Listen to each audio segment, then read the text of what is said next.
So hello and welcome back everyone to this another beautiful wonderful सा video. आज के video में हम लोग स्टार्ट करने वाले हैं दो बहुत ही ज़्यादा इंपॉर्टेंट सा चैप्टर जो कि आपके एग्जामिनेशन पर्सपेक्टिव से बहुत ज़्यादा इंपॉर्टेंट है। क्यों इंपॉर्टेंट है? क्योंकि बहुत ज़्यादा मार्क्स इन चैप्टर्स में से आते हैं। सबसे पहला चैप्टर होगा अपना Indian penal code. Indian penal code, उसके बाद देखेंगे क्रिमिनल प्रोसीजर कोड। क्या देखेंगे बताओ? Criminal procedure code. अच्छा, ये जो नोट्स मैंने बना के रखा है ना, ये वाला रिवीजन वाला, ठीक है, मैराथन वाला नोट्स, ये अगर तुम करके जा रहे हो Indian penal code and criminal procedure code का, तो वो इनफ है, तो वो मोर देन इनफ है। इसके साथ साथ मैं चैप्टर नोट्स भी प्रोवाइड कर दूंगा। तो अगर आपको लगे कि कुछ टॉपिक्स है जो आपको करने हैं, तो वो चैप्टर नोट्स से भी कर सकते हो। चैप्टर नोट्स क्या होता है सर, और मैराथन नोट्स क्या होता है सर? मैराथन नोट्स जो है वो थोड़ा कंसीस्ड मैनर में होता है, एंड चैप्टर नोट्स जो है थोड़ा डिटेल्ड मैनर में है, एंड बहुत सारे टॉपिक्स कवर किए गए हैं। तो अंडरस्टूड, गॉट इट। लेकिन इन दो चैप्टर में, मतलब मेरे एक्सपीरियंस के हिसाब से मैं अगर बताऊं, तो इसका मैराथन नोट्स ही अगर आप लोग कर लो तो वो मोर देन इनफ है for your examination. Got it. अच्छा, सबसे पहले देखेंगे हम लोग इंडियन पेनल कोड।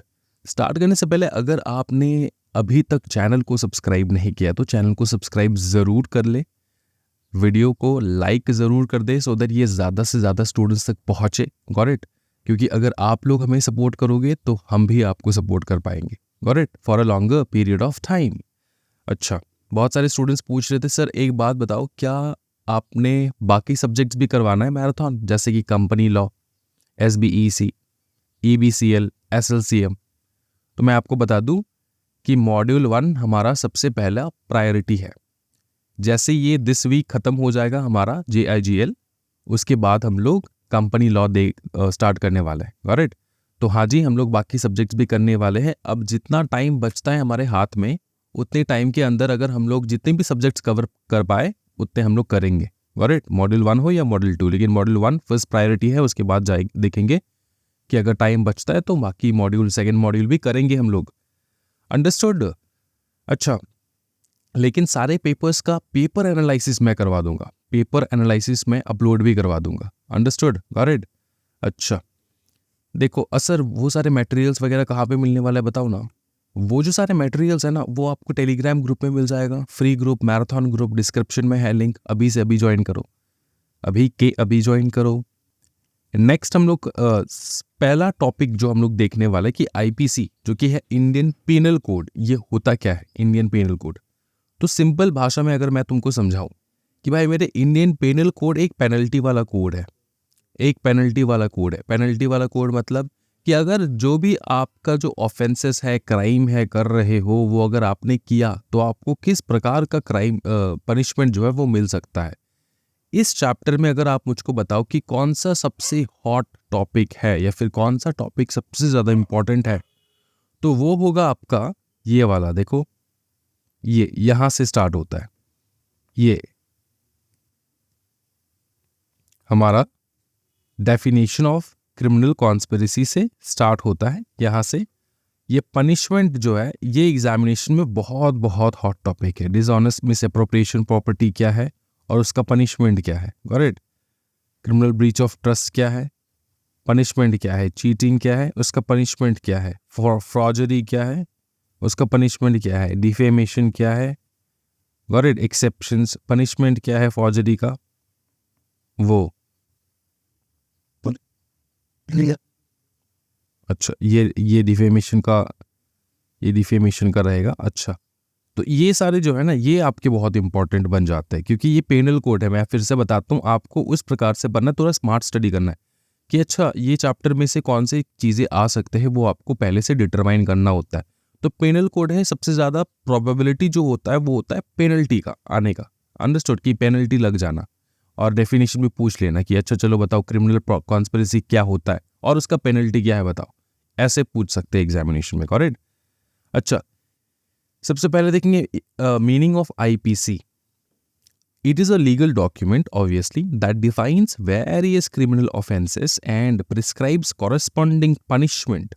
Offenses क्या है वो बताता है और उनके लिए punishment क्या है वो भी बताता है, providing general guidance on legal procedures. Applicability देखेंगे हम लोग, किसके ऊपर अप्लाई होता है। Applicability देखो, all citizens of India foreign nationals committing crime in India and government officials ensuring accountability, सबके ऊपर होता है। Got it. नेक्स्ट ज्यूरिसडिक्शन देखेंगे हम लोग, इसका ज्यूरिसडिक्शन कहाँ तक जा सकता है। ये सबसे पहले इंट्रा टेरिटोरियल ज्यूरिसडिक्शन देखेंगे। सबसे पहले इंट्रा टेरिटोरियल ज्यूरिसडिक्शन मतलब टेरिटरी के अंदर।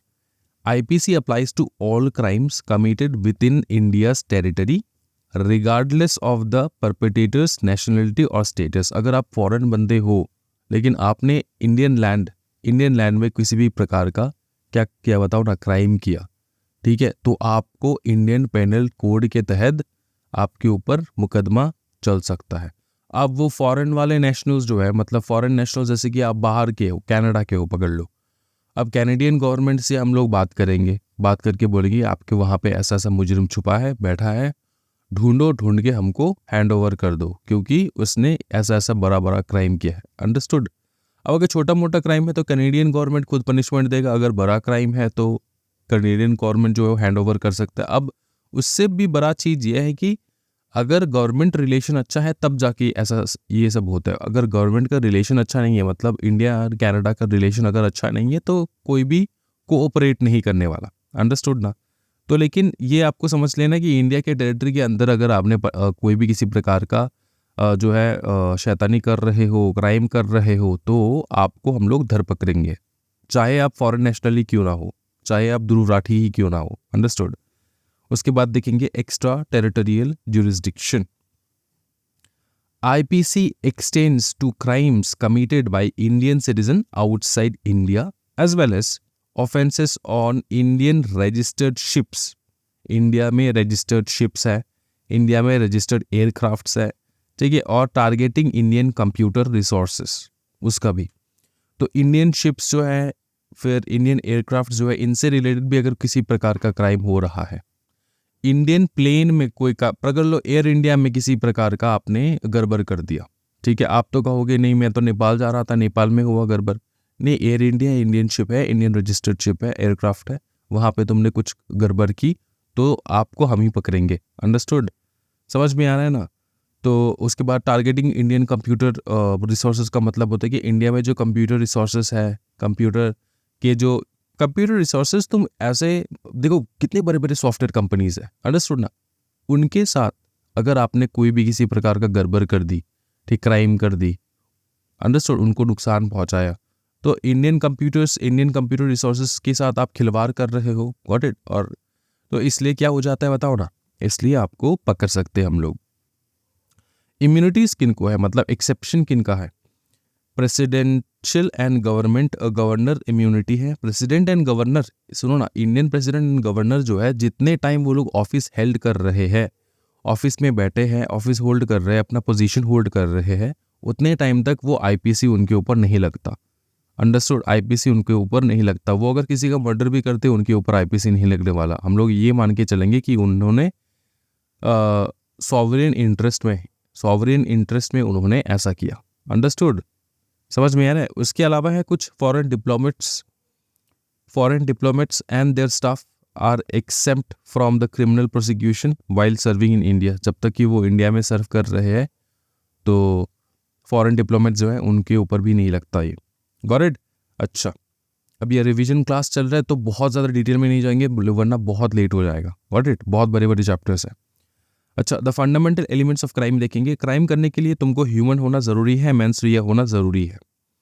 फिर द स्टेजेस ऑफ क्राइम देखेंगे, क्या क्या स्टेजेस है। पहले है क्रिमिनल इंटेंशन, तुम्हारा इंटेंशन बिल्ड होता है, फिर तुम प्रिपरेशन करते हो उस इंटेंशन के लिए, फिर तुम अटेम्प्ट करते हो, फिर होता है कमीशन ऑफ क्राइम या फिर अकम्प्लिशमेंट। ठीक है, कमीशन ऑफ क्राइम या फिर अकम्प्लिशमेंट। इसका मतलब ये होता है कि अटेम्प्ट किया तुमने, उसके बाद तुमने वो क्राइम किया, वो शायद अकम्प्लिश्ड हो तुम या ना हो, लेकिन क्राइम तो तुमने किया, कमीशन तुमने किया, तुमने किसी को मारने की कोशिश की, ठीक है ना, या तो कोशिश की या तो मार ही डाला, अकम्प्लिशमेंट। अंडरस्टूड। अच्छा, पनिशमेंट कितने प्रकार के हो सकते हैं सर। पनिशमेंट हो सकते हैं death, life imprisonment, forfeiture of property and fine. इनमें से कौन सा चीज़ है जो आपको समझ में नहीं आया, ये वाला। अच्छा, इस वाले का मतलब क्या होता है कि फॉरफीचर ऑफ प्रॉपर्टी मतलब तुमने कुछ क्राइम किया, तुम्हारा घर प्रॉपर्टी अटैच करके सेल कर देना, proclamation, attach and sale. Understood? वो क्या है सर? और अच्छे से समझाओ। वो हम लोग समझेंगे, टेंशन काहे ले रहे हो? समझेंगे समझेंगे, ठीक है, वो हम लोग ये इसमें समझेंगे, प्रोक्लेमेशन एंड अटैचमेंट, ठीक है, यहाँ पे समझेंगे हम लोग। ये क्रिमिनल प्रोसीजर कोड में समझने वाले हैं हम लोग, ठीक है। अच्छा, अब तक तो बहुत सॉलिड चल रहा है सर, कोई टेंशन वाली बात नहीं है। हाँ, कोई टेंशन वाली बात नहीं। उसके बाद जो है हम लोग देखेंगे डेफिनेशन ऑफ क्रिमिनल कॉन्स्पिरेसी। अच्छा, क्रिमिनल कॉन्स्पिरेसी होता क्या? बहुत इंपॉर्टेंट है बहुत सारे स्टूडेंट्स को, हालांकि टीचर्स को भी डाउट रहता है कि क्रिमिनल कॉन्स्पिरेसी होता क्या है। देखो, ऊपर लेवल का चीज़ है, अच्छे से देखना है। जब दो इंसान, ठीक है, या फिर दो से ज़्यादा इंसान, when two or more person agrees to do, agree करता है कि करेंगे, क्या करेंगे? क्राइम करेंगे ऑब्वियसली। agrees to do या फिर cause to be done, मतलब इन दोनों में आकाश और पाताल का डिफरेंस है। अग्री टू डू मतलब कि हम अग्री कर रहे हैं कि हम करेंगे, और कॉज टू बी डन का मतलब होता है कि वो जो क्राइम होगा उसके पीछे मेरा ही हाथ है। हालांकि मैंने नहीं किया है वो क्राइम, मैंने फिजिकली जाके वो क्राइम नहीं किया है, लेकिन मैं ही मास्टर माइंड हूँ, मैं ही उसके पीछे मेन अक्यूज्ड हूँ। जैसे एग्जाम्पल के तौर पे समझाओ सर, एग्जाम्पल के तौर पे मैं तुमको समझाता हूँ। जो पाकिस्तान से टेररिस्ट आते हैं इंडिया में अटैक करने के लिए, ये जो पाकिस्तान से इंडिया में टेररिस्ट आते हैं अटैक करने के लिए हाथ में बंदूक लेके, ठीक है, तो वो क्या कर रहे हैं? वो कर रहे हैं अग्रीज टू डू। वो उन लोगों ने अग्री किया कि हाँ जी, हम लोग जो है ये क्राइम करने वाले हैं। And cause to be done मतलब इनके जो मास्टरमाइंड बैठे हैं ना पाकिस्तान में जो मास्टरमाइंड बैठे हैं, वही रीज़न है जिसके कारण ये हुआ है, कॉज टू बी डन, ठीक है। अच्छा, इतना समझ में आ रहा है? अच्छा, ये वाला लाइन समझ में आ चुका है। Two or more person agree to do या फिर कॉज टू बी डन। लेकिन क्या अग्री हो रहा है, या फिर क्या, किसकी, कौन सा चीज़ है जिसके कारण, मेरे कारण कुछ भी हुआ हो? तो अग्रीज टू डू और कॉज टू बी डन क्या? An illegal act. ये तो पता है सर, एन इलीगल एक्ट, ठीक है। अगर इलीगल एक्ट किया तो क्रिमिनल कॉन्स्पिरेसी है। आपने अग्री किया करने के लिए, या फिर आप ही रीज़न हो वो इलीगल एक्ट होने के पीछे, आप ही रीज़न हो, तो क्रिमिनल कॉन्स्पिरेसी है ये। उसके बाद जो लाइन आता है, ये लाइन बहुत अच्छे से करना है।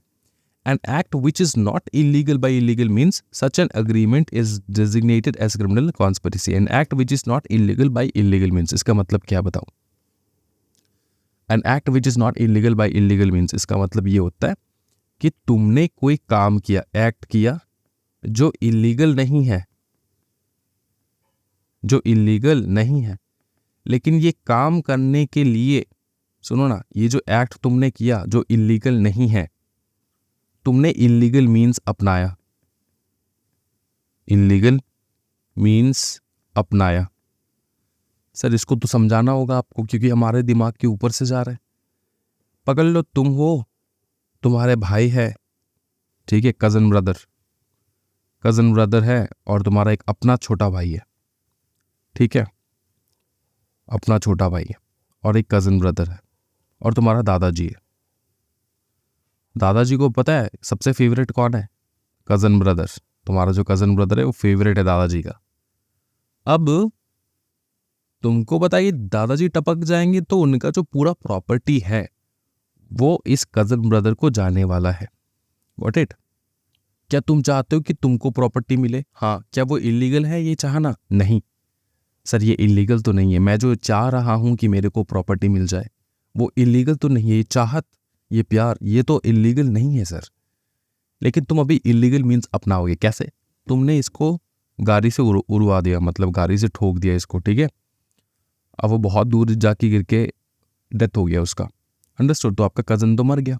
अब कज़न मर गया तो घर में कौन है? आप ही हो, और आपके छोटे भाई है। तो दादाजी जो है अल्टीमेटली प्रॉपर्टी जो है आपको एंड आपके छोटे भाई जो है उनको डिस्ट्रीब्यूट कर देंगे, क्योंकि घर में और कोई है नहीं, कज़न ब्रदर तो है नहीं। समझ में आ रहा है? तो क्या जो प्रॉपर्टी तुम्हारे पास आया, क्या वो गलत है? नहीं। प्रॉपर्टी का जो तुमने चाहत रखा वो क्या गलत है? नहीं। प्रॉपर्टी जो तुम्हारे पास आया, क्या वो गलत है? नहीं। तो N act which is not illegal, ये तो इलीगल काम नहीं है। प्रॉपर्टी, तुम्हारे दादाजी का प्रॉपर्टी तुम खुद लेना, ये इलीगल काम नहीं है, ये लीगल है। लेकिन इसके लिए तुमने इलीगल रास्ता जो है वो अपनाया, इलीगल वे अपनाया। अंडरस्टूड?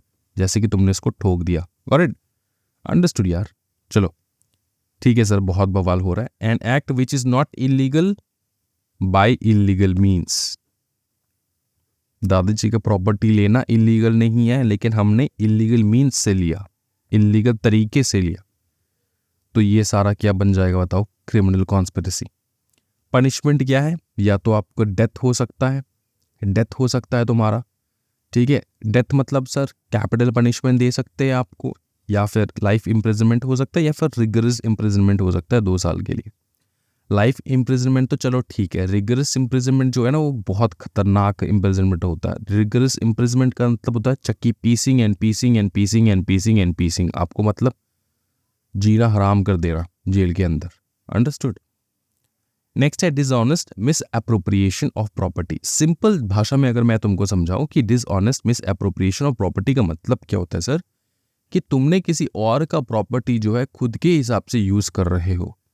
तुमने किसी और का प्रॉपर्टी खुद, मतलब तुम्हारा खुद का प्रॉपर्टी है, इस हिसाब से तुम यूज कर रहे हो उस प्रॉपर्टी को, और तुमको अगर पता नहीं है कि वो किसी और का है, तुम्हारा नहीं है, तुमको लगा बाई चांस तुमसे मिस्टेक हो गया, तो वो ठीक है, वो dishonest miss appropriation of property नहीं। लेकिन तुमको पता है कि ये प्रॉपर्टी मेरा नहीं है, किसी और का है, लेकिन फिर भी तुमने उस प्रॉपर्टी का गलत इस्तेमाल किया, तो वो हो जाता है dishonest miss appropriation of property. देखेंगे, whoever dishonestly misappropriates or converts to his own use, तुमने खुद के यूज के लिए उसको कन्वर्ट किया, any movable property knowing that it does not belong to them, तुमको पता है कि वो तुम्हारा नहीं है, लेकिन फिर भी तुमने डिसऑनेस्टली उसको यूज किया।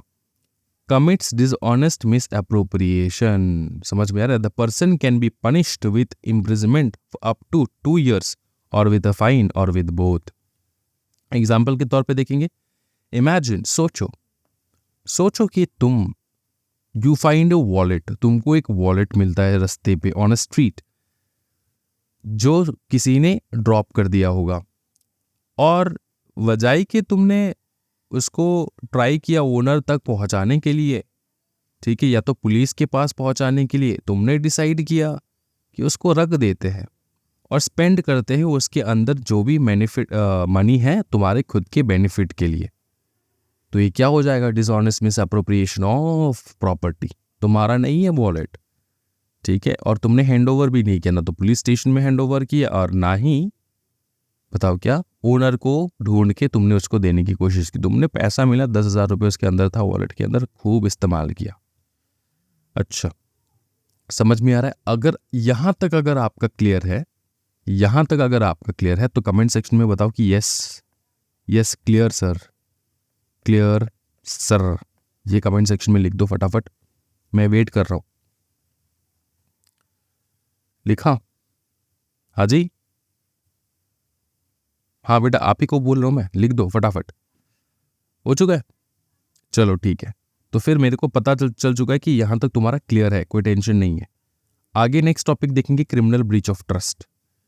क्रिमिनल ब्रीच ऑफ ट्रस्ट की किसी का भरोसा तोड़ देना, क्रिमिनली। देखो क्या है, if someone is trusted with a property, बेटा तुमको हमने ट्रस्ट करके प्रॉपर्टी यूज करने के लिए दिया, पकड़ लो घर, मैंने तुमको प्रॉपर्टी ट्रस्ट करके यूज करने के लिए दिया, पकड़ लो घर, उस प्रॉपर्टी को तुमने बेच डाला भाई, तो वो क्या हो जाएगा? Criminal breach of trust. देखो property and they dishonestly use it, उसको डिसऑनेस्टली तुमने यूज किया, मिस अप्रोप्रिएट किया। अच्छा, क्रिमिनल ब्रीच ऑफ ट्रस्ट और क्रिमिनल और जो ये dishonest misappropriation of property है, इसका डिफरेंस क्या है? इसका डिफरेंस ये है कि ओनर ने तुमको खुद से वो प्रॉपर्टी नहीं दिया dishonest misappropriation of property में। अंडरस्टूड? खुद से प्रॉपर्टी नहीं दिया, लेकिन यहाँ पे ट्रस्ट करके तुमको ओनर ने खुद से प्रॉपर्टी दिया तुमको, और तुमने उसको मिस अप्रोप्रिएटली यूज किया, या तो उसको डिस्पोज कर दिया, ठीक है, और अगेंस्ट द ट्रस्ट डायरेक्शन, मतलब मैंने कभी तुमको सेल करने के लिए ये बोला ही नहीं है, उसके अगेंस्ट जाके तुमने उसका वो काम किया, और legal contract they commit criminal breach of trust. Understood? या तो मैंने तुम्हारे साथ लीगल कॉन्ट्रैक्ट किया कि तू इसको यूज़ कर प्रॉपर्टी को, ठीक है, इसको डिस्पोज विस्पोज मत कर देना, किसी को दे मत देना, किसी को बेच मत देना। ऐसा कॉन्ट्रैक्ट भी अगर तुमने किया है, कॉन्ट्रैक्ट किया है या ना तो नहीं किया है, हो सकता है कॉन्ट्रैक्ट किया हो, अगर नहीं भी किया हो तब भी आपकी अगेंस्ट में होके अगर आपने सेल कर रहे हो वो प्रॉपर्टी डिसऑनेस्टली, जो कोई बंदा आपको ट्रस्ट करके दिया है, तो क्या हो जाएगा बताओ? ये हो जाएगा डिसऑनेस्ट मिसअप्रोप्रिएशन ऑफ प्रॉपर्टी, नहीं, ये हो जाएगा क्रिमिनल ब्रीच ऑफ ट्रस्ट। आपने ट्रस्ट तोड़ा है, क्योंकि मैंने ट्रस्ट करके तुमको ट्रस्ट करके दिया है वो प्रॉपर्टी। पनिशमेंट क्या है? इम्प्रिजनमेंट होगा 3 साल का, और फाइन भी लगेगा, या तो बोथ।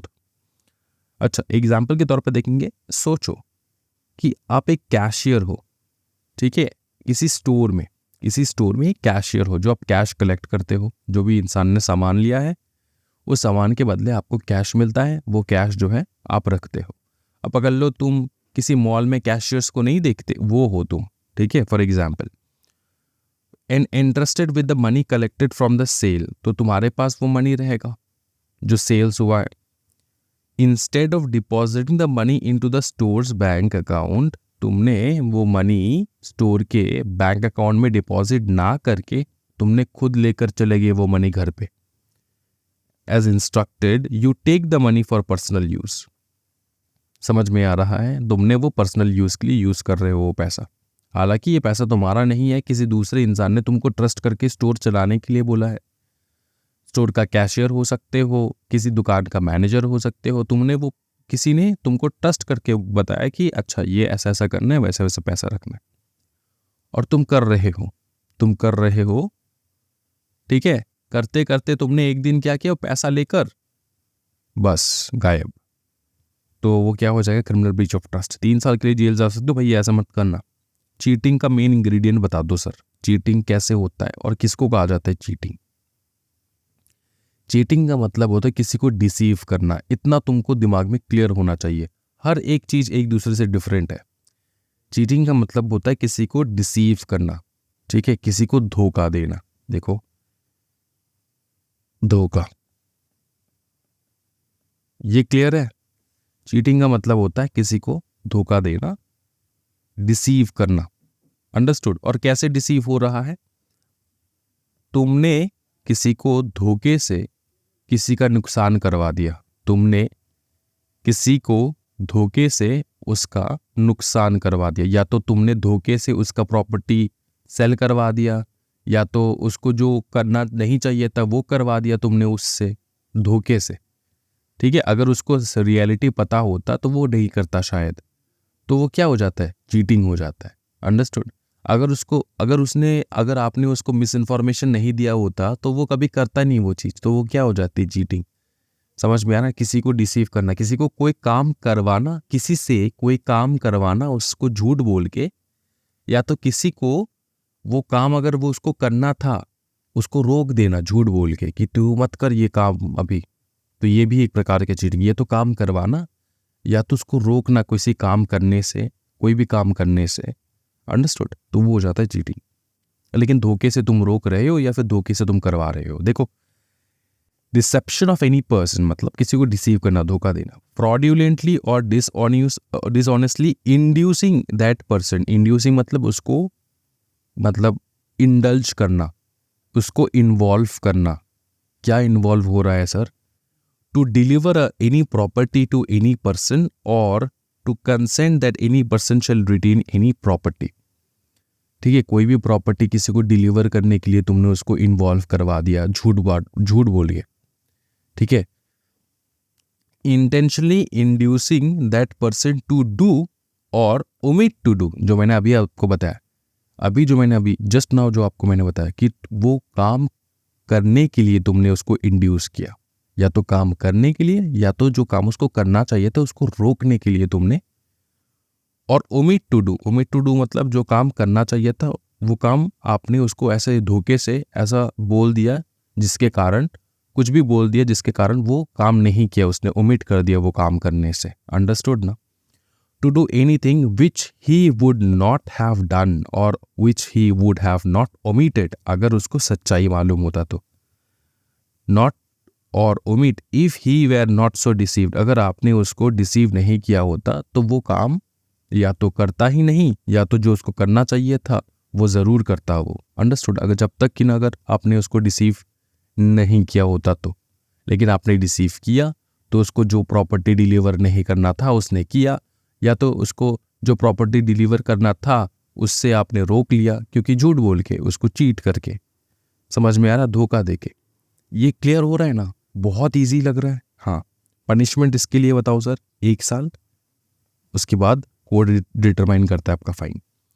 फॉर्जरी देखेंगे। फॉर्जरी का मतलब क्या होता है? फॉर्जरी का मतलब सिंपल चीज है कि डॉक्यूमेंट्स का डुप्लीकेट करना, डॉक्यूमेंट्स, फॉल्स डॉक्यूमेंट्स जो है वो बनाना, फॉल्स डॉक्यूमेंट्स देके गवर्नमेंट जॉब के लिए अप्लाई कर देना, फॉल्स डॉक्यूमेंट के साथ किसी यूनिवर्सिटी में अप्लाई कर देना, फॉल्स डॉक्यूमेंट के साथ इंडिया में एंट्री ले लेना, जैसे कि आधार कार्ड वगैरह, उसको कहा जाता है फॉर्जरी।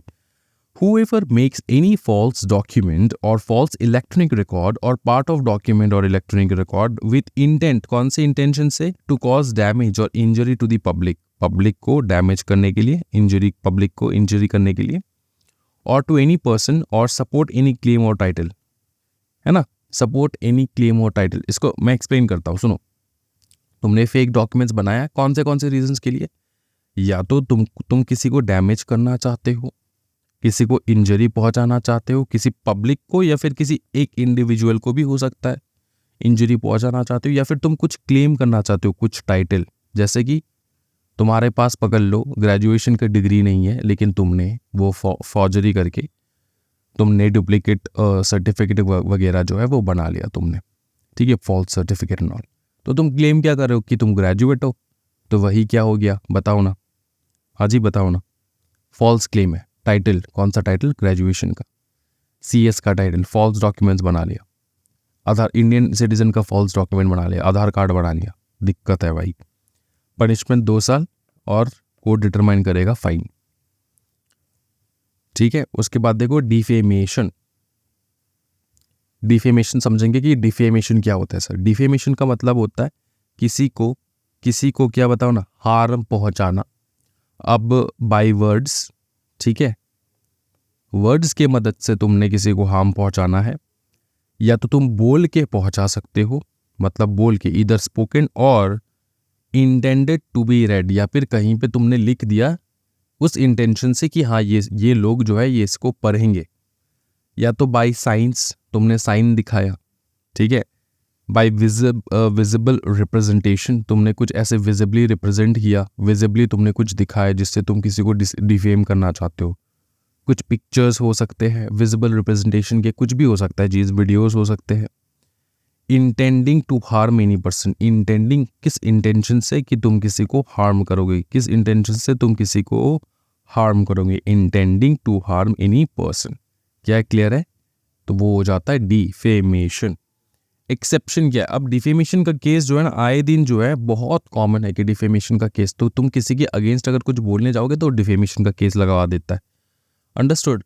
तो किसी को नुकसान करने जाओगे तो डिफेमेशन का केस, तो इससे बच सकते हो, तुम बच सकते हो अगर इन एक्सेप्शंस में आ चुके हो तो तुम बच सकते हो। पहला बात है इम्प्यूटेशन ऑफ ट्रुथ, मतलब तुम सच बात बता रहे हो। अगर सच बात बता रहे हो तो उसको बुरा लग सकता है, उसको लग सकता है कि तुमने उसको डिफेम करने की कोशिश की, लेकिन वो डिफेमेशन नहीं होगा क्योंकि तुम सच बता रहे हो, ठीक है। पब्लिक सर्वेंट का पब्लिक कंडक्ट होना, अगर लोग पुलिस आए तुम्हारे घर पे और तुमको हथकड़ी लगा के लेकर जा रहे सबके सामने, अब तुम बोलोगे यार ये तो डिफेम कर रहा है मेरे को, मेरा बगल में जो जितने भी नेबर्स हैं वो लोग देख रहे हैं, वो लोग सोच रहे हैं क्या सोचेंगे मेरे बारे में, मुझको हथकड़ी लगा के जेल लेकर जा रहे हो, डिफेम कर रहे हो मेरे को। तो अगर पब्लिक सर्वेंट कोई पब्लिक कंडक्ट करता है वो डिफेमेशन के अंदर आता नहीं है।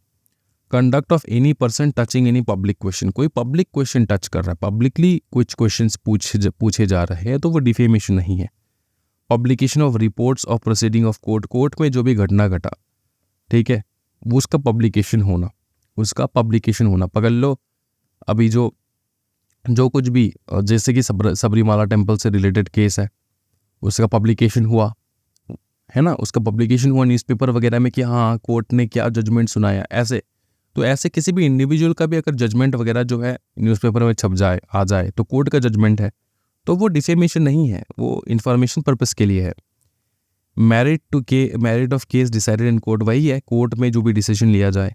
Merit of public performance, sensor passed in good faith, acquisition preferred in good faith. ठीक है, गुड फेथ का मतलब होता है किसी को हार्म पहुंचाने के लिए नहीं, तुमने अपने खुद के गुड इंटेंशन के लिए तुमने ये किया।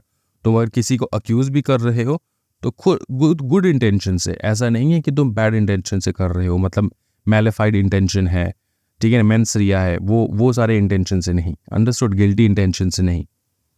Imputation made in good faith by person for protection of his और हर इंटरेस्ट। तो वही है, सिंपल चीज है। इम्प्यूटेशन का मतलब होता है कि तुमने किसी को दोष देना, किसी को तुम दोष दे रहे हो, ठीक है, कि ये तुम जिम्मेदार हो इस चीज का। तो वो अगर गुड फेथ में हो रहा है किसी पर्सन के लिए प्रोटेक्शन, खुद के इंटरेस्ट को प्रोटेक्ट करने के लिए, तो वो कुछ मैलिफाइड इंटेंशन नहीं है, तो वो सही है। तो वो जो है आपका डिफेमेशन में नहीं आने वाला। अच्छा, और सर बता दो, कुछ डिफिकल्ट लग रहा है तुमको यहाँ पे? सेंसर पास्ट इन गुड फेथ का मतलब होता है कि तुमने कुछ नेगेटिव बात बता देना, ठीक है, नेगेटिव तुमने बताना, क्रिटिसाइज करना, ये तुम सोच सकते हो। सेंसर पास्ट इन गुड फेथ मतलब किसी को क्रिटिसाइज करना, लेकिन किसी गलत इंटेंशन से नहीं, तुम ऑनेस्टली क्रिटिसाइज कर रहे हो, जो क्रिटिसिज्म चाहिए होगा। पकड़ लो, हमने जो सोर्सेज ऑफ लॉ में इतने ज़्यादा क्रिटिसिज्म्स सीखे हैं, जॉन ऑस्टिन का क्रिटिसिज्म देखा है, सलमॉन का क्रिटिसिज्म देखा है, बेटा लोगों का क्रिटिसिज्म जो हम पढ़ रहे हैं, तो अगर वो डिफेमेशन होता, लेकिन वो गुड फेथ में है ना, वो जो क्रिटिसिज्म है वो गुड फेथ में है, तो वो हम लोग पढ़ रहे हैं, वो कोई दिक्कत वाली बात नहीं है। वरना तो पकड़ लो, सलमान जो है वो अब तक, उसका नाती पोती जो है वो अब तक केस लड़ता रहता डिफेमेशन का, कि यार मेरे दादाजी ने जो भी बोल के गए उसके अगेंस्ट तुम लोग इतना ज़्यादा क्रिटिसाइज कर रहे हो। तो criticization in good faith is not an issue, understood ना, ये समझ में आ चुका है। इसके अगेंस्ट पनिशमेंट लगेगा जो है आपका फॉर्जरी क्रिटिसिज्म यही का, इस डिफेमेशन का 2 साल का, ठीक है, 2 साल का। उसके बाद देखेंगे जनरल एक्सेप्शंस ऑफ आईपीसी का कुछ एक्सेप्शंस है, मतलब पूरे इस जो आईपीसी हम लोग पढ़ रहे हैं इंडियन पेनल कोड का, कुछ एक्सेप्शंस है। वो एक्सेप्शंस क्या है देखो, मिस्टेक ऑफ फैक्ट का गलती, एक्ट ऑफ जज का गलती, act done pursuant to the judgment और ऑर्डर ऑफ द कोर्ट का गलती, accident in doing a lawful act, सच अच्छा काम करने जा रहे थे, गलत से एक्सीडेंट हो गया, लॉफुल एक्ट, ठीक है। Act of a child under 7 years of age, act of a child above 7 years of age लेकिन अंडर 12 years, लेकिन उसका इमेच्योर अंडरस्टैंडिंग है, ठीक है ना, बैल बुद्धि है बंदा, मतलब 12 साल हुआ है उसका, 12 साल के नीचे का है, 7 year के नीचे का है, तो वो तो चाइल्ड है, वो तो एकदम कोई दिक्कत वाली बात नहीं है, उसने कुछ मिस्टेक किया तो वो मिस्टेक ही है। लेकिन 12 साल हो चुका है और बैल बुद्धि है, मतलब दिमाग अच्छे से काम नहीं करता उसका, नादान है, जो आपके मम्मी पापा कहते हैं ना कि आप नादान हो, वही बैल बुद्धि, ठीक है। 12 years तो उसके नीचे हो, 12 years के नीचे हो तो एक्सेप्शन में आ जाता है। अनसाउंड माइंड हो, अनसाउंड माइंड मतलब पागल हो। इंटॉक्सिकेशन मतलब सर तुम नशे में थे जब तुम कर रहे थे ये सारा चीज़, तो तब भी तुमको कुछ एक्सेप्शंस मिल जाता है। तुमने नशे में अगर कुछ गलती काम भी किया तब भी तुमको कुछ एक्सेप्शंस मिलता है, लेकिन बहुत सारा सीरियस क्राइम में मर्डर वगैरह जो है तब तो नहीं मिलता है। लेकिन हाँ, तुमको कैपिटल पनिशमेंट वगैरह नहीं होगा क्योंकि तुम इंटॉक्सिकेटेड थे। इसी के साथ आईपीसी जो है ना वो पूरा कंप्लीट हो जाएगा। अभी के अभी बताओ मुझको कि कोई डाउट है कि नहीं, अगर है तो बोलो यस सर, अगर नहीं है तो बोलो बवाल सर। लिख दो कमेंट सेक्शन में, लिख दो फटाफट, अभी के अभी लिख दो, ये वाला वर्ड लिख दो। बहुत शैतान हो तुम लोग, कमेंट नहीं करते एकदम। हाँ जी, सर जो है सुबह सुबह उठ के इतना टाइम लगा के आपको 5 बजे से लेक्चर देता है, सो दैट 9 बजे लेक्चर अपलोड हो पाए, और बहुत अच्छा लेक्चर जो है वो मिल रहा है आपको, लेकिन फिर भी नहीं, कमेंट नहीं करना है सर, आलसी लगता है सर, बोरिंग लगता है सर। बेटा अभी के अभी कर लो, ठीक है, हो चुका है। ओके, अब जो नेक्स्ट चैप्टर हम लोग करने जा रहे हैं वो चैप्टर का नाम है, बताओ क्या? Criminal procedure code. लंबा चौड़ा चैप्टर है, अच्छे से देखेंगे हम लोग, आधा घंटे से ऊपर का होगा ये लेक्चर डेफिनेटली। आधे घंटे में 35 मिनट्स में तो हमारा हो गया क्या बताओ, इंडियन पेनल कोड। अभी जो हम लोग देखने वाले क्रिमिनल प्रोसीजर कोड थोड़ा लंबा चौड़ा चैप्टर है, अच्छे से देखना है, बहुत अच्छे से समझना है, अंडरस्टूड, ठीक है। बहुत ब्यूटीफुल चैप्टर है, वैसे बहुत कंसेप्चुअल चैप्टर है, आपको दिक्कत नहीं आएगा अगर आप थोड़ा दिमाग लगा के पढ़ रहे हो तो let's start with it. Okay, अभी जो हम लोग स्टार्ट करने वाले वो क्रिमिनल प्रोसीजर कोड। सबसे पहले बता दो कि यार ये क्रिमिनल प्रोसीजर कोड का मतलब क्या होता है। ये कौन बताएगा मुझे कि क्रिमिनल प्रोसीजर कोड का मतलब क्या होता है सर?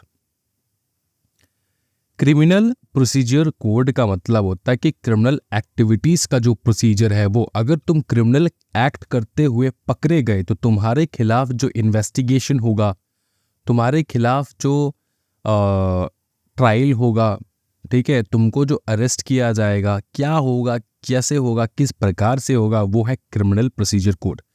किसी भी क्रिमिनल एक्टिविटी को करने के बाद, ठीक है, तुमको क्या क्या मौका मिलेगा कि 30 दिन के अंदर अंदर अपने आप को पुलिस के हवाले कर दो, वरना तुमको हम लोग धर पकड़ेंगे, तुम्हारे प्रॉपर्टी को हम लोग सेल कर देंगे, ऐसा करके। समझ में आ रहा है ना? तो वारंट क्या है, वारंट कब लगता है, बिना वारंट कब अरेस्ट हो सकते हैं, है ना? कॉग्निजेबल ऑफेंसेस क्या है, नॉन कॉग्निजेबल ऑफेंसेस क्या है, वारंट ऑफेंसेस क्या है, ठीक है, समझ में आ रहा है? तो ये सारे चीज जो है वो हम लोग देखने वाले यहाँ पे क्रिमिनल प्रोसीजर कोड में।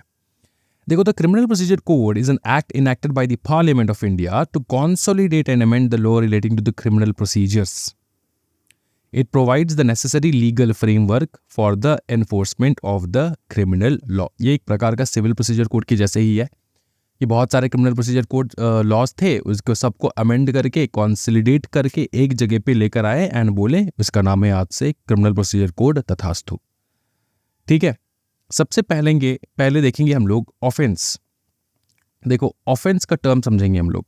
ऑफेंस करोगे तो तुमको धर पकड़ेंगे। क्या बताओ? ऑफेंस करोगे तो तुमको धर पकड़ेंगे। ऑफेंस का मतलब होता है एनी एक्ट और omission made punishable by law.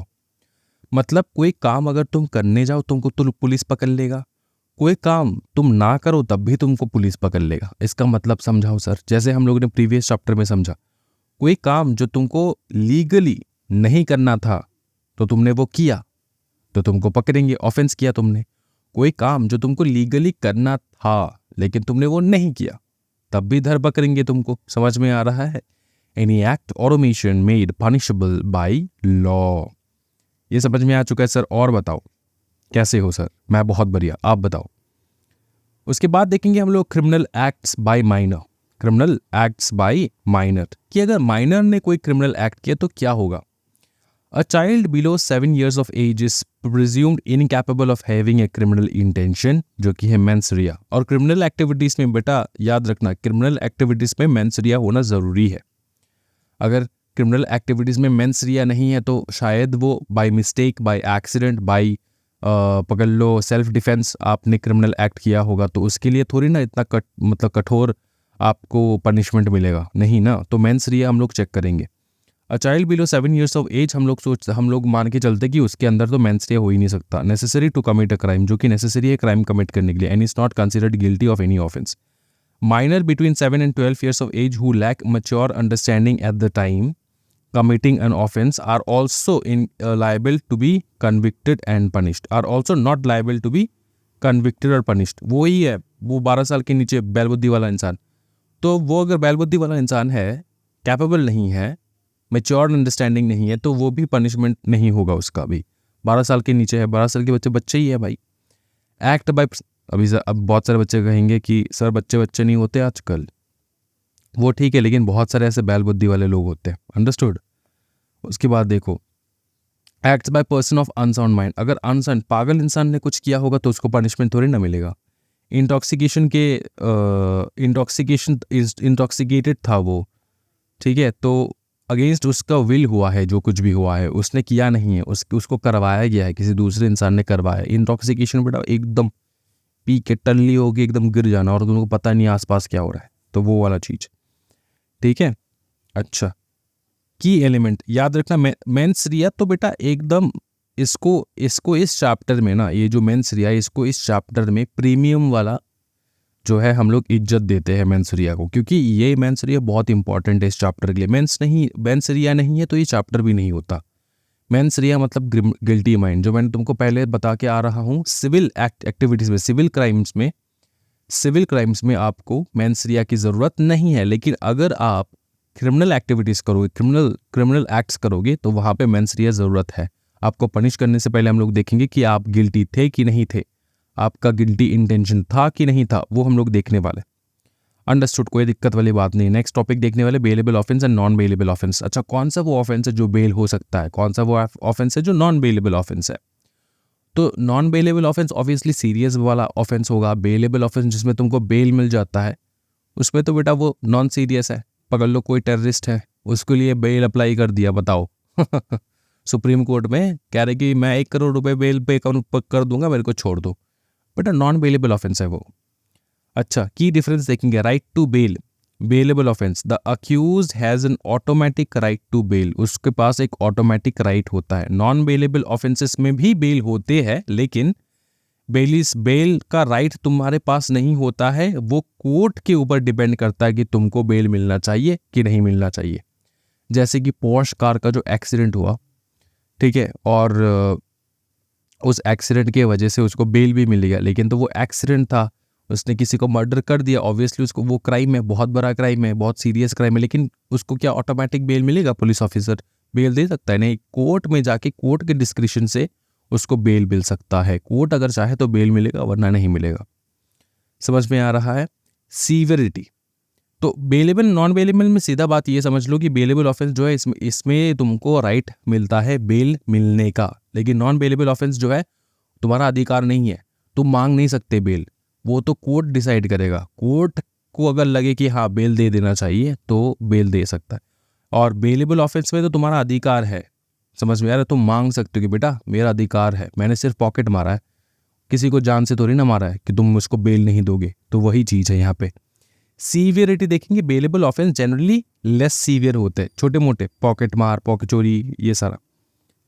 Non bailable more severe offence होता है। एग्जाम्पल के तौर पे ले तो माइनर थेफ्ट, जैसे कि पॉकेट चोरी कर लेना, किसी का पर्स, किसी का वॉलेट। सिंपल असल्ट करना, किसी को जाते चाटा मार दिया किसी को, अरे भाई चाटा मार दिया तुमको, ये तो बहुत सीरियस क्राइम है, हाँ, तो ये बेलेबल ऑफेंस में आ जाएगा। किसी को तो मारा ही है, थोड़ी ना जान से मार दिया। Non bailable offence murder, rape, serious fraud, वो वगैरह, 200 करोड़ का फ्रॉड, तो सीरियस फ्रॉड, समझे? Cognizable offence and non cognizable offence same चीज़ है, जो बेलेबल नॉन बेलेबल होता है। कॉग्निजेबल ऑफेंस सीरियस है, वो नॉन बेलेबल है।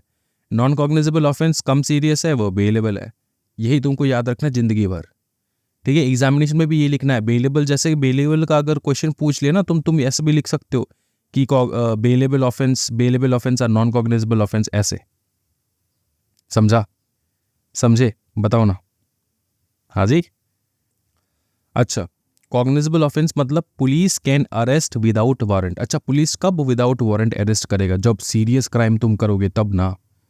हाँ जी, कसाब को पकड़ने के लिए क्या वारंट लेकर आए थे क्या पुलिस ऑफिसर, या फिर खुला छूट था, जो भी पड़े उसको धर पकड़ो? ठीक है, उस बात का ध्यान रखना। Non cognizable offence, police need a warrant to arrest, यहाँ पे तुमको वारंट चाहिए। छोटा मोटा केस है तो वारंट लेकर जाओ, तरीके से पकड़ो, तरीके से।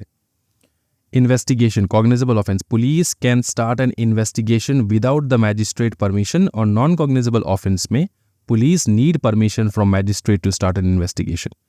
Severity, cognizable offence generally more serious offences, non cognizable offence generally less serious offences. Cognizable offences जैसे कि murder, theft, kidnapping. Non cognizable जैसे माइनर असल्ट, डिफेमेशन, ये वगैरह। तो कॉग्निजेबल ऑफेंस में तुमको बेल मिलेगा? नहीं, नॉन बेलेबल है। नॉन कॉग्निजेबल जो कि माइनर है, माइनर असल्ट, क्या उसमें तुमको बेल मिल सकता है? यस, बेलेबल ऑफेंस है। तो यही तो तुमको लिखना है। याद कैसे रखना है सर? एक नॉन के साथ एक नॉन, अगर कहीं पे नॉन लिखा है तो उसके साथ ऑपोजिट वाला जाएगा, जैसे कि बेल, नॉन बेल ऑफेंस है ना, नॉन बेल के साथ आएगा नॉन कॉग्निजेबल, और नॉन बेल के साथ आएगा नॉन कॉग्निजेबल, और नॉन बेल के साथ आएगा कॉग्निजेबल ऑफेंस। तो ये तुम लिख सकते हो ना जोड़ के, किसी भी डेफिनेशन में अगर आ गया, बेलेबल में आ गया तो बेलेबल का डेफिनेशन आ गया तो ये सारा लिख दोगे, और उसके साथ साथ ये भी लिख दोगे बेटा बेलेबल ऑफेंस। बेलेबल ऑफेंस मतलब नॉन कॉग्निजेबल ऑफेंस, ऐसे लिख सकते हो। समझ में आ रहा है? Not so serious bro. Next जो हम लोग देखने, कंप्लेंट। कंप्लेंट किसको करते हैं हम लोग सर? कंप्लेंट करते हैं मैजिस्ट्रेट को, और एफआईआर लिखा जाता है पुलिस स्टेशन में। Got it? पुलिस स्टेशन में हम लोग एफआईआर लिखते हैं, कंप्लेंट हम लोग हमेशा मैजिस्ट्रेट को करते हैं। अच्छा, मैजिस्ट्रेट को कंप्लेन करने का भी तरीका होता है। अच्छा, कंप्लेन किस प्रकार से होता है? क्या ऑरली हो सकता है? हाँ, कंप्लेंट ऑरली भी हो सकता है, लिखित होना ज़रूरी नहीं है। लिखित हो जाएगा पुलिस स्टेशन में तो एफआईआर हो जाएगा। तो कंप्लेंट रिटन भी हो सकता है और ऑरली भी हो सकता है, इस बात का ध्यान रहे। पुलिस के पास जो तुम करते हो वो है FIR, first information report. Magistrate के सामने जो तुम बोलते हो वो होता है कंप्लेंट। तो any allegation made orally or in writing to a magistrate with the intention कि मैजिस्ट्रेट कुछ एक्शन ले, obviously this action is based on assertion that a person whether known or unknown has committed a offence. Obviously वो action क्यों लिया जाएगा? क्योंकि आपके नज़र में कोई ऐसा नोन पर्सन है या फिर अननोन पर्सन है जो जिसने कोई ऑफेंस किया होगा, जिसके कारण आप मैजिस्ट्रेट के पास आए कंप्लेंट करने के लिए। और मैजिस्ट्रेट क्या करेगा? आपका बात सुनेगा और आप इस इंटेंशन से गए हो सो दैट जो कल्प्रिट है उसको पकड़ के सज़ा दिया जाए। एलिमेंट्स क्या है कंप्लेंट्स के? एलिगेशन लगवाना ज़रूरी है। There must be allegation that an offence commit हुआ हो। Form the complaint can be made either orally or written. Recipient it must be made to a magistrate. Police officer को complain नहीं जाता। Purpose the objective is for the magistrate to take action based on the complaint. Purpose क्या है? क्या purpose है? Magistrate के पास क्यों गए तुम? कंप्लेंट करने के लिए। हाँ, कंप्लेंट करने के लिए, लेकिन पर्पस क्या? कि पर्पस ये है कि एक्शन लिया जाए। किसके अगेंस्ट? जिसने क्राइम किया होगा उसके against. Stages of criminal procedure देखेंगे। सबसे पहला स्टेज आता है इन्वेस्टिगेशन होता है, फिर होता है इंक्वायरी, फिर होता है ट्रायल, फिर होता है जजमेंट। और भी है, देखो ना, सेंटेंसिंग होता है, अपील होता है, एग्जीक्यूशन होता है। ठीक है, अपील भी, ये तो पूरा प्रोसीजर होगा ना, तो मैंने पूरा प्रोसीजर लिख डाला है, शायद आपके मटेरियल में ना हो, लेकिन ये पूरा प्रोसीजर है। इन्वेस्टिगेशन जो है, इन्वेस्टिगेशन मतलब फाइल करना एफआईआर, कलेक्शन करना एविडेंस का, रिपोर्ट सबमिट करना। किसको? मैजिस्ट्रेट को रिपोर्ट सबमिट होता है। Inquiry, preliminary inquiry. इंक्वायरी कौन करवाता है? मैजिस्ट्रेट करवाता है। इशुएंस ऑफ प्रोसेस, समन्स भेजना, वारंट भेजना, ये सारा कौन? मैजिस्ट्रेट ही तो करवाता है। पुलिस थोड़ी ना समन पेपर में साइन कर सकता है। पुलिस का साइन तो होगा, लेकिन ये इशू कौन करेगा? मैजिस्ट्रेट। ठीक है, तो इंक्वायरी होता है मैजिस्ट्रेट लेवल का, इन्वेस्टिगेशन होता है पुलिस लेवल का, और इंक्वायरी मैजिस्ट्रेट पुलिस के द्वारा ही करता है। अभी थोड़ी ना मैजिस्ट्रेट जो है वो जाके खुद पर्सनली जाके वो वारंट लेकर जाएगा। आप देखते नहीं हो फिल्म में जो कि हमारे पास तुमको अरेस्ट करने का वारंट है, तो वो वारंट कौन देता है? वो वारंट कोर्ट से निकालता है वो मैजिस्ट्रेट से। अंडरस्टूड? फिर होता है ट्रायल, मतलब तुमको कोर्ट में बुलाया जाता है, फ्रेम होता है, तुम्हारे ऊपर चार्जेस लगते हैं, एविडेंस प्रेजेंटेशन होता है, क्रॉस एग्जामिनेशन होता है, फिर आता है जजमेंट। आर्ग्यूमेंट्स खत्म होने के बाद जजमेंट आता है। जजमेंट के बाद सेंटेंसिंग होता है, हियरिंग ऑफ सेंटेंस की क्या तुमको मतलब क्या सज़ा मिला, कन्विक्ट के बाद क्या सज़ा मिला, प्रोनाउंसमेंट ऑफ सेंटेंसेस। अगर तुमको पसंद नहीं आया सेंटेंस तो तुम अपील कर सकते हो। फिर आएगा अपीलेट प्रोसीडिंग्स, अपील करने के बाद फिर ख़त्म। अपील करने के बाद तो ख़त्म, फिर execution, implementation of the sentence, है ना। अपील करने के बाद अगर तुम निर्दोष हो तो तुमको छोड़ दिया जाएगा, अगर तुम निर्दोष नहीं हो तो तुमको तुम्हारे अगेंस्ट जो सेंटेंस पास किया गया था वो प्रोसीड करेंगे। ठीक है, एक बंदा होता है प्लीडर। क्या होता है वो? कौन होता है प्लीडर? प्लीडर मतलब कौन? हाँ जी, प्लीडर मतलब वही lawyer. Pleader is a person who is authorized by law to practice and trial but not investigation. ठीक है, इन्वेस्टिगेशन तो वो नहीं कर सकता, लेकिन वो प्रैक्टिस ट्रायल कर सकता है, वो होता है प्लीडर। पब्लिक प्रोसिक्यूटर भी लॉयर है।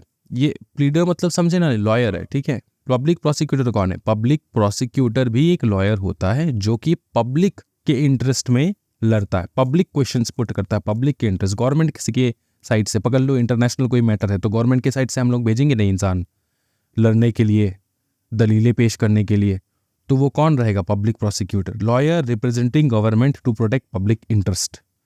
नेक्स्ट है summons and warrant. Summons and warrants के बीच में डिफरेंस बता दो sir. Summon cases and warrant cases. Summon cases का मतलब होता है इज्जत से तुमको बुलाना। इसको रीड करना है अच्छे से, मैं तुमको यहीं पे बता दूंगा समन का मतलब क्या होता है। समन का मतलब होता है इज्जत से तुमको बुलाना, तुमको खुद अपने टाइम से, मतलब तुमको टाइम बता देगा और तुमको डेट बता देगा, तुम अपने ही अच्छे से नहा धो के आराम से आओ कोर्ट में, है ना, पेश करो अपने आप को। यह समन। वारंट होता है कि पुलिस ऑफिसर खुद आए तुमको कोर्ट लेने के लिए। कोर्ट में लेकर जाने के लिए, फिर पुलिस स्टेशन लेकर जाने के लिए, वो है वारंट केसेस। समझ में आ रहा है?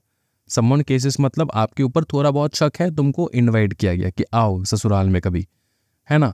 लेकिन वारंट केस में तुमको खुद आ जाते हैं ससुराल वाले लेने के लिए। समझ में आ रहा है? ये है वारंट केसेस। अच्छा, पावर क्या है कोर्ट का? कोर्ट का पावर क्या है? कोर्ट के बहुत सारे पावर्स है। एक है हाई कोर्ट, सेशन जज, एडिशनल सेशन जज, असिस्टेंट सेशन जज, चीफ जज, judicial magistrate, magistrate of the first class, magistrate of the second class. ये हैं अलग अलग कोर्ट के जजेस, अलग अलग पावर के साथ। सबसे बड़ा हाई कोर्ट जो है ना, वो कोई भी सेंटेंस पास कर सकता है भाई, बहुत बवाल पावर होता है उसके पास। Can pass any sentence authorised by law. क्या डेथ सेंटेंस पास कर सकता है? हाँ। सेशन जज can pass any sentence authorised by law but a sentence of death requires confirmation from high court. अगर उसको डेथ सेंटेंस देना है, प्रोनाउंस करना है डेथ सेंटेंस, तो उसको परमिशन लेना होगा हाई कोर्ट से। सेशन जज का पावर है। एडिशनल सेशन जज सिमिलर पावर है सेशन जज जैसा, but requires confirmation by high court for death sentences. ठीक है। असिस्टेंट सेशन जज can pass any sentence except death वाला और लाइफ इम्प्रिजनमेंट और imprisonment for a term exceeding 10 years. ठीक है ना। असिस्टेंट सेशन जज का जो है पावर थोड़ा लिमिट कर दिया, बोला कि तुम तो डेथ सेंटेंस पास ही नहीं कर सकते, लाइफ इम्प्रिजन भी पास नहीं कर सकते, और सुनो 10 साल का सजा भी नहीं सुना सकते, उसके नीचे का करो। 10 साल तक का सुना सकते हो, उसके ऊपर नहीं जा सकते तुम। Chief judicial magistrate can pass any sentence except death, life imprisonment और imprisonment of a term exceeding 7 years. Magistrate of the first class can pass sentences of imprisonment of a term not exceeding 3 years, fine not exceeding 10,000 rupees or both. अच्छा, यहाँ पे जो एक चीज़ मैं तुमको बताना चाहता हूँ कि ये जो लिमिट है ना, ये एकदम अपडेटेड लिमिट है। आपके मटेरियल में शायद आउटडेटेड लिमिट लिखा हो सकता है क्योंकि आप ओल्ड सिलेबस वाले बच्चे हो। अब सुनना एक चीज़, मैंने जो ये तो रिवीजन नोट है ना, ये पूरा अपडेटेड मटेरियल है, इसके साथ साथ मैंने जो चैप्टर्स मटेरियल है वो भी ड्राफ्ट करके रखा है बेटा। उसमें मैंने जो आपकी इंस्टीट्यूट के हिसाब से, इंस्टीट्यूट के मटेरियल में जो रेट है, जो मतलब जो फाइन वगैरह है, उसके हिसाब से मैंने ड्राफ्ट करके रखा है, तो वो भी तुम पढ़ के जा सकते हो। समझ में आ रहा है? एग्जामिनेशन में वही लिख देना है। ये मैं अपडेटेड बढ़ा रहा हूँ तो आपको सिर्फ यही चीज़, बाकी तो पूरा सेम है। Magistrate of the second class can pass sentences of imprisonment for a term not exceeding 1 year, fine not exceeding 5,000 rupees. आपके मटेरियल में शायद 1,000 होगा ये। ठीक है, तो ये आपको देख लेना एक बार। ये समझ में आ चुका है पूरा पावर ऑफ द कोर्ट, अलग अलग कोर्ट के अलग अलग जजेस के अलग अलग पावर्स। नेक्स्ट है अरेस्ट ऑफ ए पर्सन। कैसे करे किसी को अरेस्ट, कैसे करे? सिंपल चीज़ है, अगर किसी को तुमको अरेस्ट करना है तो उसको धर पकड़ो, उसको अपने कस्टडी में ले लो। तो अरेस्ट से रिलेटेड कुछ यहाँ पे हम लोग देखने वाले। अरेस्ट का मतलब क्या होता है? अरेस्ट का मतलब होता है to restrain of an any individual personal liberty, उसको उसका पर्सनल लिबर्टी छीन लेना, उसको पकड़ लेना, उसको अरेस्ट कर लेना। वो अगर नेचर्स कॉल के लिए भी चाहे तो आपसे पूछ के। It involves taking a person's custody under legal authority typically for the purpose of holding और detaining them to answer criminal charges और prevent commission of criminal offences. आपको पता लगा कि इससे इंफॉर्मेशन मिल सकता है तो इसको अरेस्ट करना कि हाँ ठीक है ऐसे क्रिमिनल चार्जेस है तो तू बता तुझको क्या पता है, ऐसे करके। समझ में आ रहा है ना? उसको धर पकड़ना इंफॉर्मेशन निकालने के लिए, या फिर उसको रोकना, क्रिमिनल ऑफेंसेस कंडक्ट करने से उसको रोकने के लिए भी आप कर सकते हो। Next, arrest of a person without a warrant. कब कब किसी भी इंसान को अरेस्ट कर सकते हो, लेकिन वारंट के बिना। वारंट के बिना मतलब सीरियस क्राइम है। पहला है कॉग्निजेबल क्राइम, अगर किया तुमने, cognizable crime is always a serious crime, right.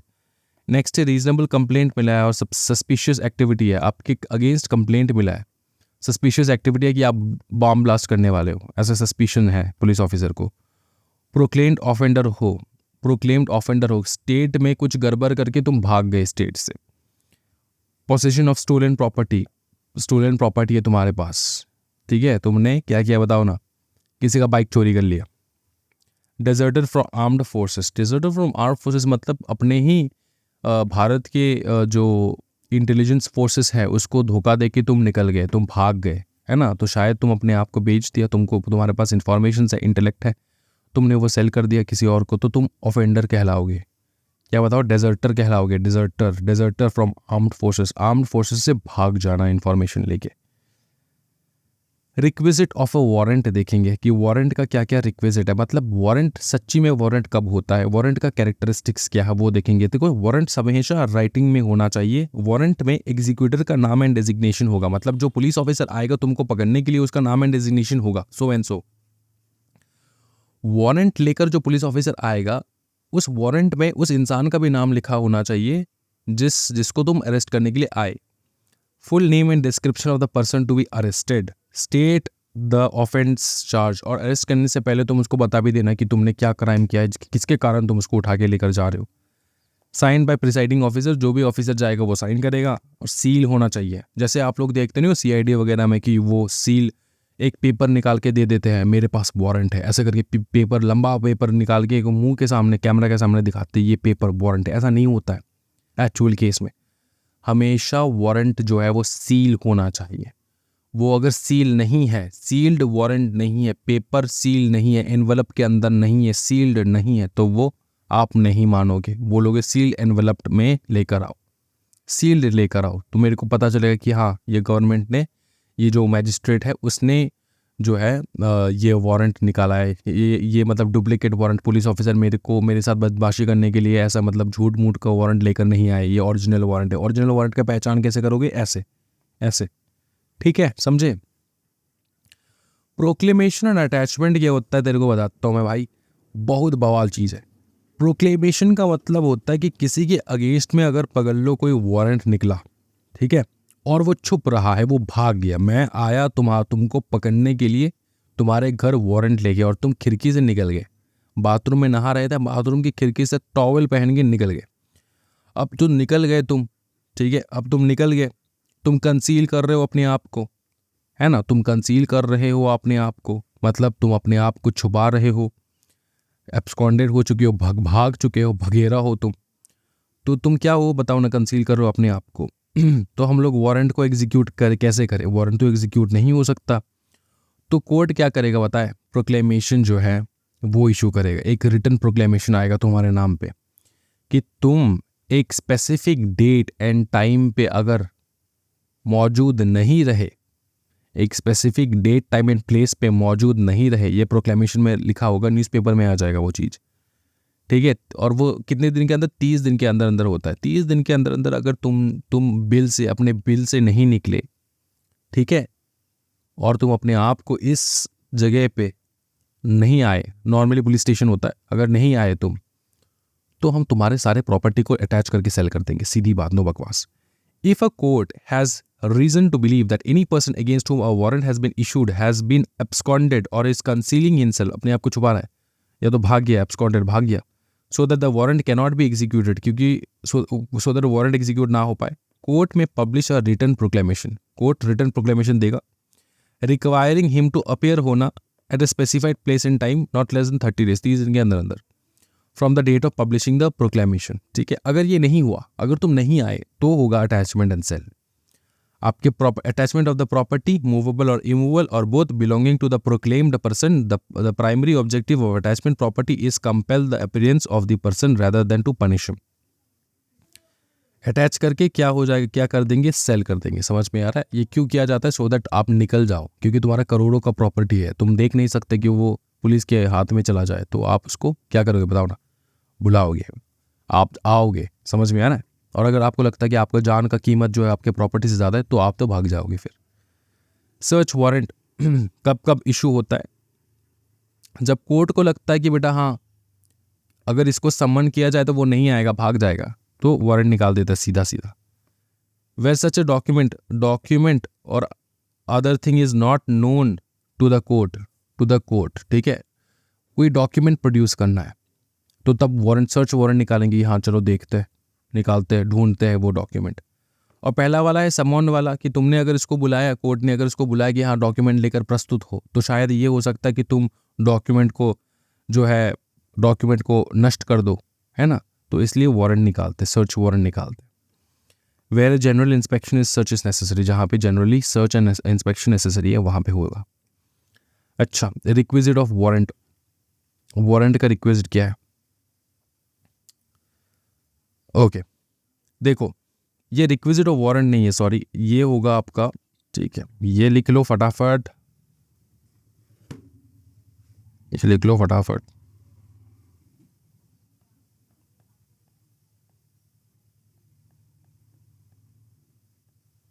Nuisance, public nuisances. या क्या पब्लिक न्यूसेंस है बताओ, और क्या पुलिस रिमूव कर सकता है इस चीज़ को? हाँ, अपने पब्लिक प्लेसेस को अनलॉफुली जो है ऑब्स्ट्रक्शन दे रहे हो, आपने एक बहुत बड़ा गाड़ी जो है बीच रास्ते पे खड़ा करके रख दिए, पब्लिक न्यूसेंस हो रहा है। इन्वायरमेंट को हैजर्ड लगवा रहे हो तुम, इन्वायरमेंटल हैजर्डियस काम कर रहे हो, पकड़ लो, जो इन्वायरमेंट के खिलाफ है। नॉइस पोल्यूशन कर रहे हो, बहुत बड़ा स्पीकर लगा के अननेसेसरी, कोई प्रोग्राम वगैरह तो है नहीं, अननेसेसरी दिन रात बजाते रहते हो तुम।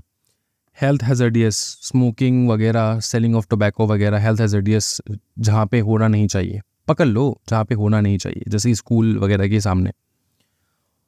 ऑब्सोडियस ट्रेड्स मतलब वही है, सेम चीज़ है। फूल ऑर्डर मतलब मछली सेल करना, मछली फूल मार्केट में मछली सेल करना, पकड़ लो।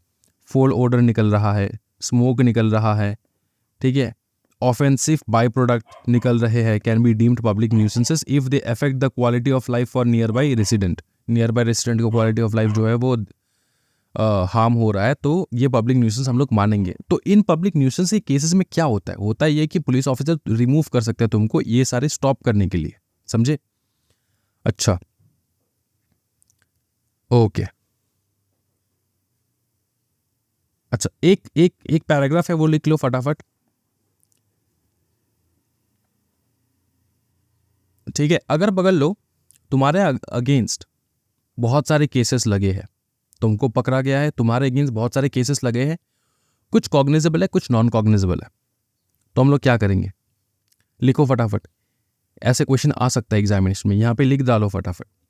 If a person is accused of more than one offence, if a person is accused of more than one offense, and if any of such offenses is cognizable, and if any of such offense is cognizable, and if any of such offense is cognizable, if a person is accused of more than one offense, and if any of such offenses is cognizable, then the rest offenses, even if non cognizable, shall be deemed to be cognizable. Then the rest offenses, even if it is not cognizable, it will be deemed cognizable. आपके ऊपर बहुत सारे cases लगे हैं, उनमें से एक cognizable offences है, तो इसके लिए आपके बाकी के नॉन कॉग्निजेबल ऑफेंसेस को भी हम लोग कॉग्निजेबल मानेंगे। क्या ये समझ में आ रहा है? हाँ सर, कोई टेंशन वाली बात नहीं है सर। फिर है ये खत्म, इसमें खत्म हो जाता है आपका, ठीक है। ये लास्ट हम लोग पढ़ रहे हैं जनरल लिमिटेशन पीरियड, ये पढ़ेंगे, उसके पहले एक दो चीज़ आप लोगों को बता दूं मैं। जनरल लिमिटेशन पीरियड का मतलब क्या होता है? जनरल लिमिटेशन का पीरियड का मतलब होता है कि कब तक आप केस फाइल कर सकते हो। देखो, the period of limitation for taking cognizance of an offence are as follows: 6 month if the offence is punishable within a fine only, तो 6 महीने के अंदर अंदर तुम केस कर सकते हो। 1 साल, 1 साल के अंदर अंदर तुमको केस करना है। कब? If any offence is punishable with imprisonment for a term not exceeding 1 साल। अगर किसी ने 1 साल, किसी ने कोई क्राइम किया जिसके पनिशमेंट 1 साल हो सकता है, जिसका पनिशमेंट 1 साल हो सकता है, तो उस प्रकार के क्राइम को आपको रिपोर्ट भी 1 साल के अंदर अंदर ही लिखवाना होता है। समझ में आ रहा है ना? और 3 साल भी वही है, 3 साल के अंदर अंदर तुमको फाइल करना होगा कंप्लेंट। कब? अगर वो जो ऑफेंस है उसमें 3 साल का अगर जेल होता है तो उसके अंदर अंदर। If offence is punishable with imprisonment for a term exceeding 1 year but not exceeding 3 years, तो 3 साल के अंदर अंदर तुम केस कर सकते हो। समझ में आ रहा है? हो गया ये जनरल लिमिटेशन। इसी के साथ ये चैप्टर भी खत्म होता है भाई मेरे। इसके अलावा आपको कुछ करने की ज़रूरत नहीं है। अच्छा, समरी ट्रायल करके एक टॉपिक है। समरी ट्रायल हम लोगों ने आगे भी देखा है। Summary trial, speedy disposal of cases, किसको क्या कहते हैं हम लोग उसको? स्पीडी डिस्पोजल ऑफ केसेस, ठीक है। समरी ट्रायल सिर्फ समवन केसेस में होता है, ठीक है। आज और एक चीज़ है रिकॉर्ड इन समरी ट्रायल्स की, क्या क्या चीज़ रिकॉर्ड होता है समरी ट्रायल में। तो सिंपल चीज़ है, समरी ट्रायल में क्या रिकॉर्ड होगा? सीरियल नंबर होगा केस का, date of commission of the offence होगा, डेट ऑफ रिपोर्ट और कंप्लेंट होगा, नेम ऑफ द कंप्लेनेंट होगा कि किसने कंप्लेंट करवाया, name, parentage and residence of the accused होगा, कहाँ पे रहता है, उसका मम्मी पापा कौन है और वो कहाँ पे रहता है, उसका नाम क्या है। फिर ऑफेंसेस क्लेम्ड, क्या क्लेम कर किया जा रहा है। फिर फाइंडिंग्स क्या है, क्या निकला, फाइनल ऑर्डर क्या है। फिर date on which proceeding terminated, वो भी डेट जिस दिन वो केस बंद हो चुका है। ये सारा चीज़ जो है समरी ट्रायल में लिख के रखना होगा आपको। समझ में आ रहा है? समरी ट्रायल के रिकॉर्ड में होना चाहिए किसी भी केस का। इतना ही है और इसके अलावा कुछ नहीं है। बाकी जो भी मैंने करवाया उसी को आपको करके जाना है। एग्जामिनेशन में बहुत अच्छा खासा मार्क्स आने वाला है। अगर आपको वीडियो बहुत बहुत ज़्यादा पसंद आया तो ज़रूर लाइक एंड सब्सक्राइब करना। देखो मैं देख रहा हूँ कि स्टूडेंट्स कम रहे हैं, स्टूडेंट्स का जो पार्टिसिपेशन है वो कम हो रहा है, क्योंकि वो लोग नहीं चाहते कि रेगुलर क्लासेस करे, है ना। वो लोग नहीं चाहते कि एग्जामिनेशन में पास हो। तो अगर ऐसा है तो मत करो, कोई टेंशन वाली बात नहीं। मैं अपना ड्यूटी कर रहा हूँ और अगर आपको करना है, आपको पास होना है तो ज़रूर करना है। करके आज मैं क्वेश्चंस भी देने वाला हूँ ग्रुप में, वो क्वेश्चंस को प्रैक्टिस करके आपको अपलोड भी करना है और बहुत कुछ इंपॉर्टेंट चीज़ें होने वाले आज। तो आज का वीडियो यहीं पे एंड करते। Thank you so much everyone. Happy learning guys. Bye bye. Take care. जय हिंद।